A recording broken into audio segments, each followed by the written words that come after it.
Assalamualaikum warahmatullahi wabarakatuh. Saya Fatmawati dari SMP Negeri 2 Sajuanging, calon guru penggerak Angkatan 8 Kabupaten Wajo. Kali ini saya akan memaparkan koneksi antar materi modul 2.3 coaching dalam supervisi akademik.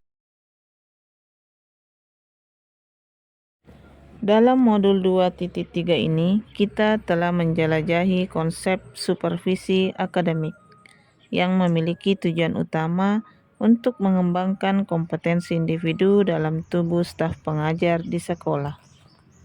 Pendekatan yang digunakan dalam coaching memiliki 3 prinsip, yaitu kemitraan, proses kreatif, dan memaksimalkan potensi. Kompetensi inti coaching yang harus dimiliki diantaranya adalah kehadiran penuh atau present, mendengarkan aktif, dan mengajukan pertanyaan berbobot.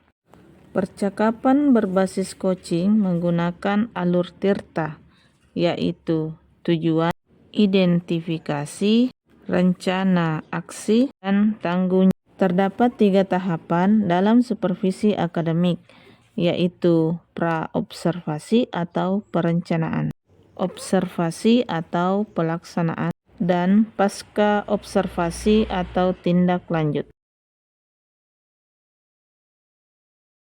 Yaitu cemas. Saya merasa cemas sebelum mengetahui isi dari modul 2.3 ini. Cemas ini muncul karena saya khawatir bahwa saya mungkin tidak akan mampu memahami materi ini dengan baik, dan juga tidak yakin apakah saya bisa mengaplikasikannya dengan rekan-rekan sejawat saya. Tertarik. Setelah melakukan eksplorasi konsep, minat saya untuk lebih memahami isi dari modul ini mulai tumbuh. Senang. Saya merasa sangat senang ketika saya berhasil melakukan praktek coaching bersama rekan CGP di ruang kolaborasi dan demonstrasi kontekstual. Optimis. Selain itu, saya juga merasa sangat optimis bahwa saya bisa mengimplementasikannya di sekolah di mana saya bekerja. Saya sudah mampu berkolaborasi dengan rekan sesama CGP saat mempraktekkan proses coaching menggunakan alur tirta dan sesuai dengan prinsip coaching dalam ruang kolaborasi dan demonstrasi kontekstual, baik berperan sebagai coach, coachee, maupun sebagai pengamat.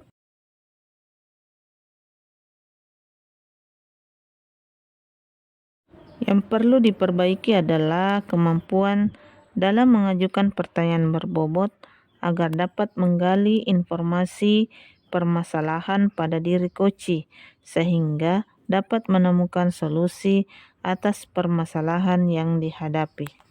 Setelah mengikuti modul 2.3 tentang coaching dalam supervisi akademik, saya telah melihat perkembangan kompetensi saya.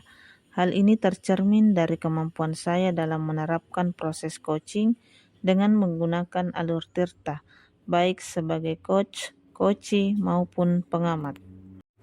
Ketika saya terlibat dalam proses coaching, penting bagi saya untuk dapat mengontrol asumsi-asumsi pribadi dan emosi agar saya dapat berpikir dan bertindak secara matang sesuai dengan prinsip-prinsip coaching seperti kemitraan, proses kreatif, dan pemanfaatan potensi.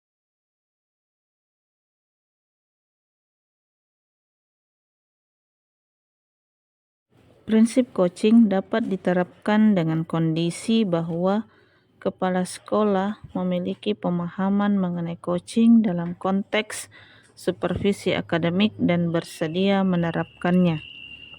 Kegiatan supervisi tidak seharusnya hanya berfungsi sebagai evaluasi guru, tetapi juga sebagai sarana untuk meningkatkan kompetensi akademik guru. Sebelum pengamatan, kepala sekolah atau pengawas dapat berdiskusi dengan guru mengenai perencanaan pembelajaran yang akan dilakukan. Setelah pengamatan, kepala sekolah memberikan umpan balik dan tindak lanjut terkait pelaksanaan pengamatan kelas yang telah dilakukan oleh guru.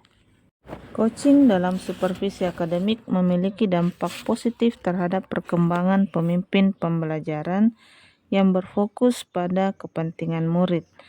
Keberpihakan pada murid merupakan aspek penting dalam lingkungan sekolah.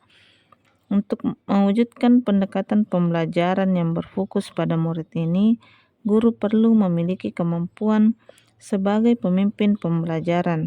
Sebagai pemimpin pembelajaran, guru harus memiliki pemahaman yang mendalam tentang perkembangan murid, termasuk aspek kognitif, karakter, dan sosial emosional.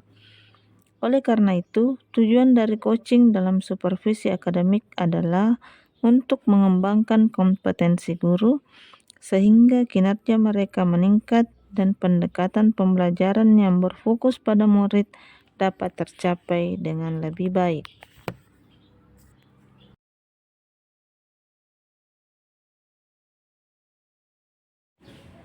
Tantangan terbesarnya adalah mengubah pandangan yang umumnya menganggap supervisi akademik hanya sebagai evaluasi rutin yang dilakukan kepala sekolah terhadap kinerja guru. Seharusnya supervisi akademik dianggap sebagai panduan untuk meningkatkan kompetensi guru. Salah satu pilihan tindakan yang bisa diambil adalah mengadakan pertemuan atau rapat dengan seluruh anggota komunitas sekolah. Melalui pertemuan tersebut, kita bisa mencoba untuk menyatukan pemahaman semua orang tentang apa yang dimaksud dengan supervisi akademik. Dan juga bisa memberikan contoh praktik coaching kemudian diakses oleh seluruh komunitas sekolah.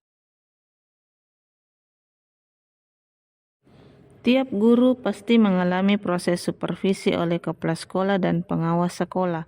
Namun seringkali proses ini dijalani sebagai kewajiban rutin tanpa pemahaman mendalam tentang esensi supervisi. Supervisi akademik terbatas pada observasi kelas oleh kepala sekolah tanpa melibatkan tahap-tahap sebelum dan setelahnya, sehingga hanya berfokus pada penilaian kinerja guru. Depan, kegiatan supervisi harus menjadi salah satu komponen utama dalam upaya sistematis untuk meningkatkan kompetensi guru dalam aspek akademik.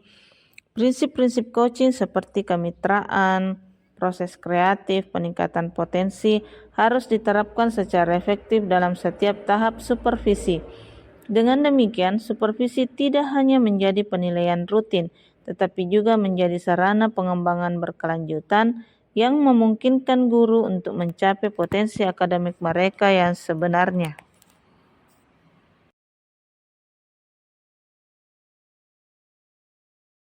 Modul 2.1 dalam pembelajaran berdiferensiasi, siswa dikelompokkan berdasarkan kebutuhan belajar mereka dengan tujuan untuk mengoptimalkan potensi masing-masing.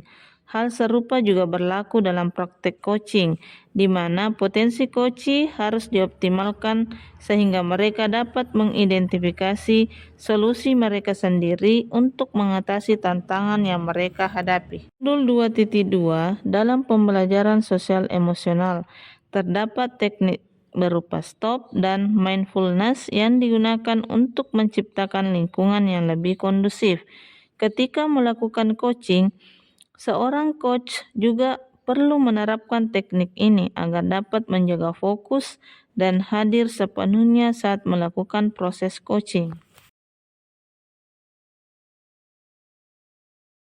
Membaca beberapa jurnal dan artikel.